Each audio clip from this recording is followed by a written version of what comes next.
tous. Alors, je viens de l'allumer.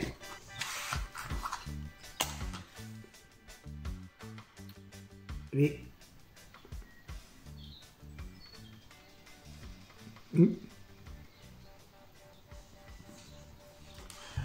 Pas mal. Donc, comme vous l'avez vu, en titre et en miniature, j'essaie ce tabac. Alors, dans cette pipe, il est tout de suite beaucoup plus doux que lorsque je l'avais essayé la dernière fois. Il y a 3 semaines, je crois. J'avais fait une vidéo et c'était pas du tout un succès. Donc, en matière de fumage, je veux dire. Je l'avais laissé trop longtemps sécher. Et là, je l'ai pas du tout laissé sécher. Et il se fume très très bien. Donc, c'est un tabac, surtout dans cette pipe-là, agréable hein, quand même. Aromatisé donc au rhum jamaïcain.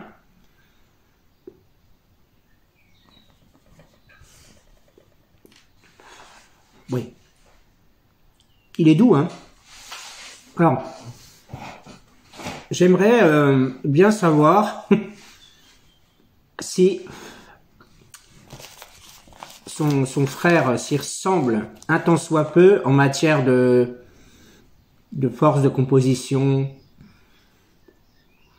au Scottish Blend. Pipe et Tabac a fait une revue sur ce tabac en rehaussant un petit peu la note assez médiocre qu'il a sur Tobacco Reviews, en disant qu'il sent la framboise. Et celui-ci, pour l'instant, je ne sais pas ce qu'il sent, mais je sais que il est agréable. Il est, oui, doux. La première fois que je l'avais essayé, il était sec, agressif, c'était pas agréable du tout. Tandis que là, c'est quand même sympa. Donc j'ai pris une photo, vous avez vu en miniature, c'est la photo que j'ai prise de ma blague. Avec le tabac ouvert à l'intérieur. Donc en définitive, il est assez clair. Et moi, je le trouve doux. Donc il est agréable. Je le trouve doux, mais attention quand même. Hein. Il n'est pas doucereux non plus. Hein. Il a un petit caractère de Burley là. Assez affirmé, mais je dirais, ouais, il a du goût. Il a un goût agréable.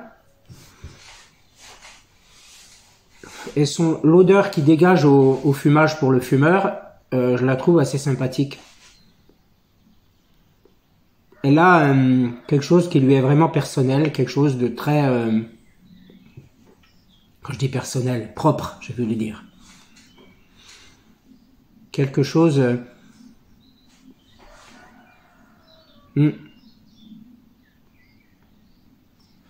qui est un petit peu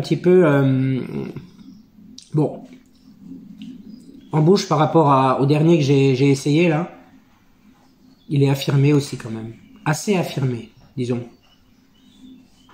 Il se consume bien, relativement bien. Alors j'ai vu, je corrigerai s'il le faut, mais normalement il y a un petit peu de Black Cavendish dedans.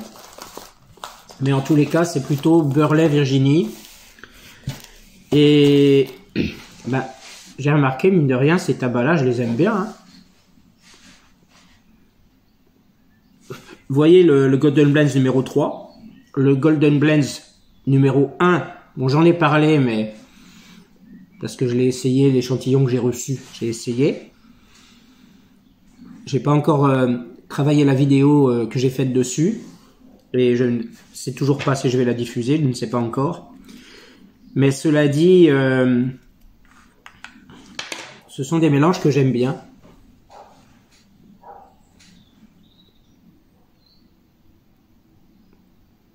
Alors ça dépend des tabacs, mais à mon avis, ça dépend des mélanges, ça dépend des mélanges manufacturés, mais à mon avis, les tabacs où il n'y a pas peut-être trop de Black Cavendish peuvent aussi me convenir. Parce que finalement, j'ai la sensation, après en avoir essayé un peu, il y a un contre-jour à mon avis qui fait que la caméra n'arrête pas d'essayer de trouver la bonne lumière. Voilà, je suis toujours sur mon téléphone portable. Alors, 6 minutes 10 de vidéo, je vais essayer d'arrêter 30 secondes. Donc, à mon avis, les mélanges beurre-lait Virginie, aromatiques, me conviennent relativement bien, je trouve. Peut-être avec un peu de Black Cavendish, mais je trouve que, oui. Alors, le rhum, on le sent bien quand on inhale, quand on sent le tabac, hein, quand on sent le tabac là, voilà, bon, on sent la note alcoolisée sucrée. On la sent et elle est franchement agréable. Voilà. Comme vous voyez, j'ai tenu plus de 30 secondes et il est toujours allumé. Hein. Donc Gilles, ce conseil a vraiment porté ses fruits, je crois. Commence à porter ses fruits. Voilà. Alors,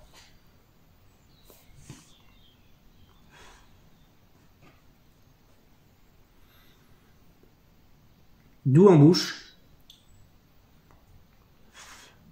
Il fait pas... il ne fait pas, comment je pourrais dire, toute proportion gardée. Il fait pas tabac naturel comme a tendance à le faire un peu le Brookfield numéro 1. Non. Il est vraiment sympathique, ce tabac Caribbean Blend. Caribbean Blend. C'est Caribbean, je crois qu'on prononce. Caribbean. Le mélange caraïbéen.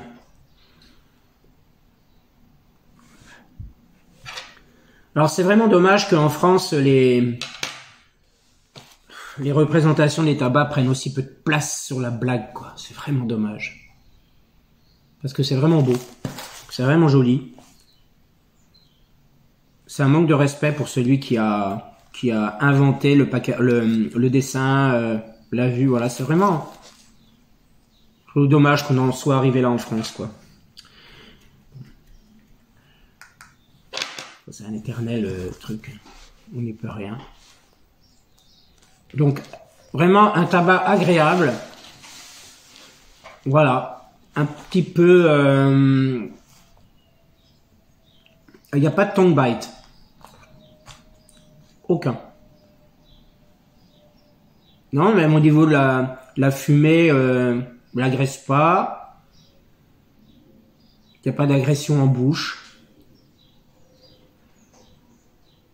C'est pas douce mielleux. Moi, je trouve que c'est juste bien.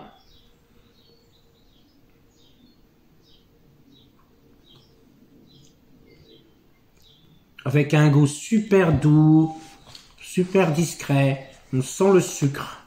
On sent le sucre. C'est ça qui est agréable, en fait. C'est, enfin, pour moi, hein, pour mon palais à moi,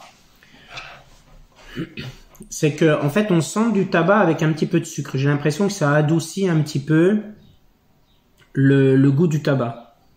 Je me rappelle de l'original Choice. Le goût du tabac est très très fort, mais je n'arrive pas à y déceler de sucre. Donc, en définitive, c'est un peu envahissant. Celui-là, non. Au niveau goût du tabac, j'ai plus l'impression que il est discret, agréable, mais plus discret que celui du Brookfield numéro 1 ou de l'Irish Dew que je viens d'essayer. Oui, je pense que, honnêtement, hein, peut-être pas commencer par celui-là pour un débutant, mais tout au moins enchaîné par celui-là. Après un plus doux, beaucoup plus doux, très très légèrement aromatisé comme le Brookfield numéro 1. L'Irish Dew, bon l'Halsbo Gold aussi, hein, parce que c'est un petit peu mon chouchou de quand j'étais très très débutant. Mais quand même, celui-là, je pense qu'il vaut pas mal le détour. Hein. Je sais plus combien il coûte. 14 ou 17, je me rappelle plus. En France.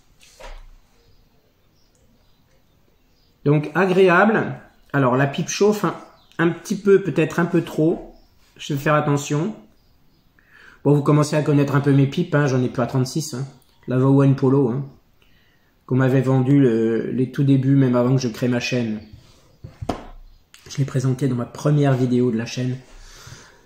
Vowan Polo. Je la remontre un peu pour ceux qui ne l'auraient pas vu. Voilà, c'est joli. Hein, avec marqué Polo ici. Hein. Voilà. Avec la bague.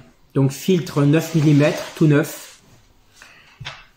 Dans mes filtres 9 mm, il y a un mélange de charbon actif et d'écume de mer. C'est des petits grains. Donc j'avais acheté ça.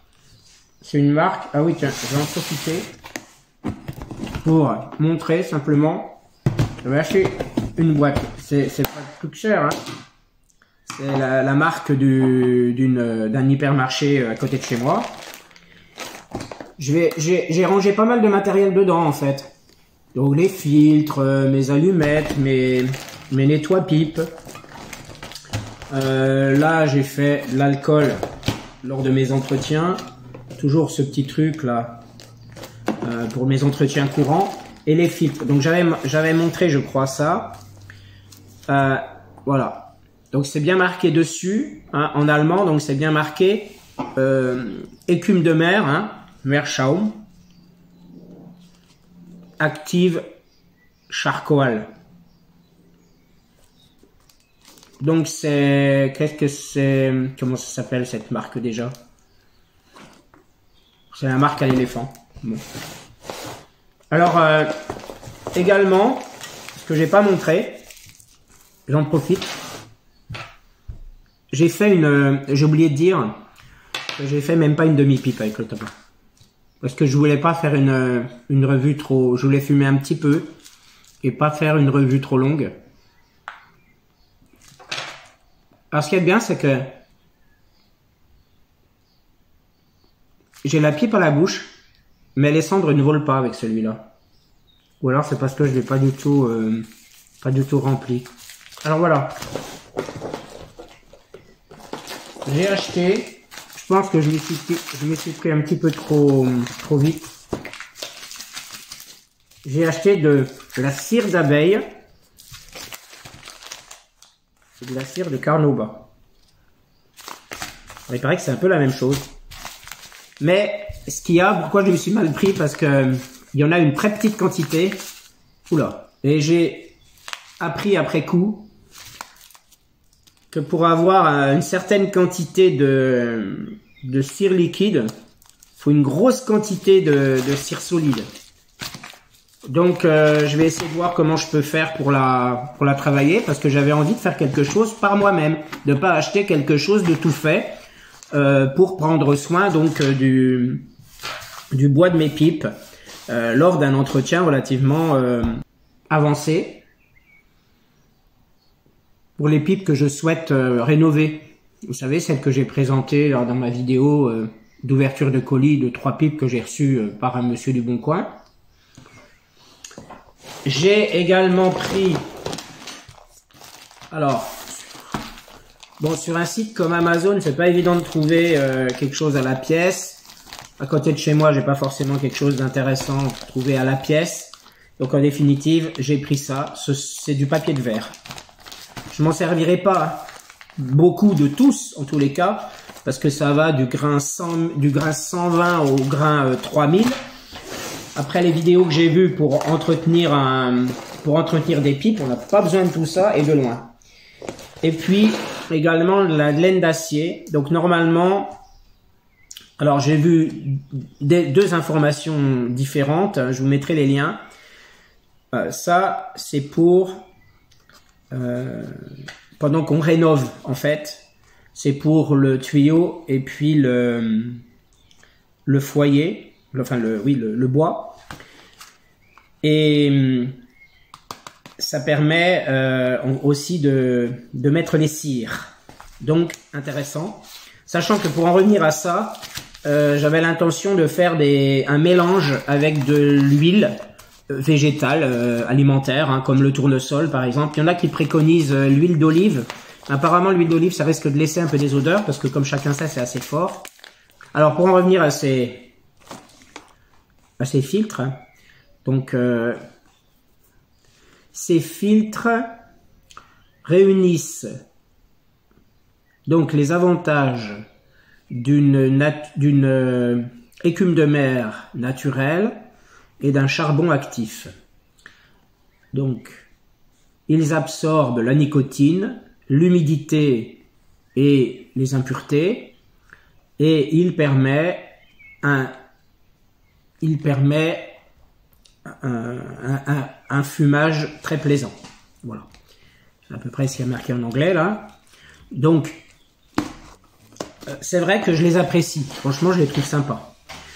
Donc voilà, petite revue toute simple.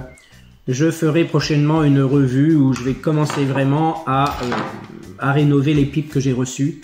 Et aussi où je vais rénover ma petite Gentleman de Butchoquin. Parce qu'elle mérite vraiment beaucoup. Elle a notamment un tuyau en ébonite. Et qui commence réellement à s'abîmer. Voilà, merci de m'avoir suivi et à très bientôt pour une prochaine.